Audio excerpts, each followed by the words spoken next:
Rentrée scolaire sans difficulté pour ces écoliers et élèves de la sous-préfecture de Dibri-Asrikro, département de Sakassou. 100 au total, ils reçoivent le prix d'excellence composé pour chacun d'un diplôme d'honneur et d'un kit scolaire complet. J'étudie avec mes amis et encore mes grands frères qui sont devant moi. Ils m'aidaient à traiter mes exercices et m'expliquer certaines choses que je ne comprenais pas. Avec le kit que je viens de recevoir, je vais encore bien étudier pour avoir encore des meilleurs résultats. J'invite mes amis à faire comme moi. Ces lauréats du prix d'excellence de Dibri-Asrikro ont terminé l'année scolaire 2020-2021, étant classés premier ou deuxième des niveaux CP1 à la troisième, avec une moyenne comprise entre 14 et 18 sur 20. Des résultats scolaires encouragés par des cadres avec le soutien du conseil technique du président de la République. Ils s'inscrivent ainsi dans la recherche de l'excellence prônée par le président Alassane Ouattara et mise en œuvre par la ministre Mariatou Kone. Lassina Ouattara et ses fidèles annoncent l'extension de leur prix d'excellence à tout le département de Sakassou. Le prix d'excellence, c'est pour encourager les enfants à aller à l'école. Il faut encourager les enfants à travailler.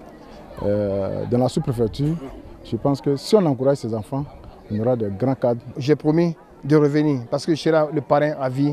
Nous allons donner des bourses aux enfants d'aller étudier ailleurs, pour donner les chances, pour encourager les enfants à travailler. Nous allons les encourager pour aller à l'école, pour honorer la première dame, Maman Dominique Ouattara.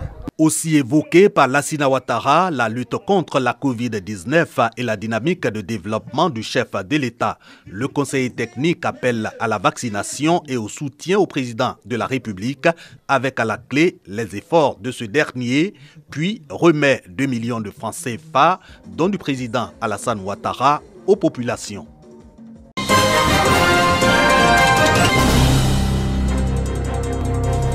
Six jeunes étudiants ivoiriens bénéficiaires de la bourse Chevening du gouvernement britannique. Ils se rendront au Royaume-Uni pour une formation de 12 mois. Après échange entre anciens et nouveaux bénéficiaires, tous reconnaissent l'importance de cette bourse pour leur formation. Cette bourse est une opportunité pour les jeunes. Il s'est dit, c'est une chose importante pour les jeunes de mon pays.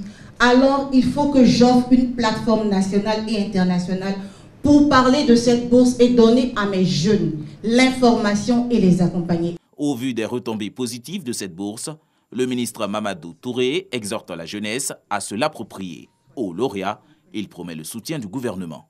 Nous serons beaucoup plus regardants sur votre parcours pour voir le meilleur que le pays peut tirer de vous.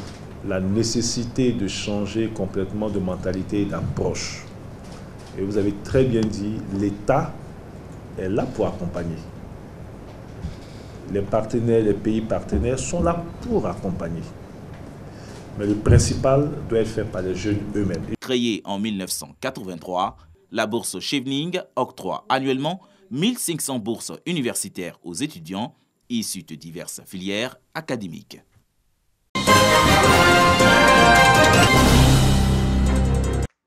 La salle de conférence de la préfecture de Katiola a désormais une identité. Youl Lambert Omépieux, du nom du premier préfet de la région du Hambol. Ce baptême par le corps préfectoral, les élus et cadres, ainsi que les populations, un hommage qui révèle à sa famille le professionnalisme, l'humanisme, le charisme et l'exemplarité du préfet hors grade à la retraite. C'est pour nous et pour notre père le sentiment de fierté qui me serait difficile même d'exprimer avec des mots. Nous sommes émus, nous sommes extrêmement honorés. Dans notre corps, on a des modèles, on a des exemples, des gens qui nous ont inspirés et c'est tout à fait normal qu'on puisse mettre leur qualité en valeur. On n'est pas des donneurs de leçons, mais on a agi quand des personnes se sont sacrifiées pour une cause. Et pourtant, les leçons, le préfet de Katiola, préfet de la région de 2012 à 2017 en est un symbole. En effet, le Hambol clame encore l'éloquence oratoire, l'habileté professionnelle et scalaire de Youl Lambert Omépieux, qui aura marqué d'une empreinte indélébile, toujours selon ses successeurs, l'administration régionale, notamment dans la prévention et la gestion des conflits. Thomas Camara, le maire de Katiola depuis 2013, garde encore en mémoire l'abnégation de l'homme à servir l'État.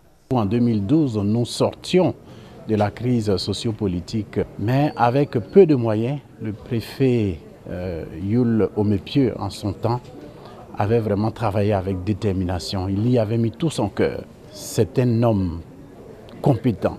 Cette cérémonie de baptême de la salle de conférence de la préfecture de Katiola, également un hommage que le corps préfectoral rend à tous ses prédécesseurs et autres serviteurs de l'État. Un acte dans la dynamique de la recherche de l'excellence pour améliorer l'action administrative dans la région du Yambol.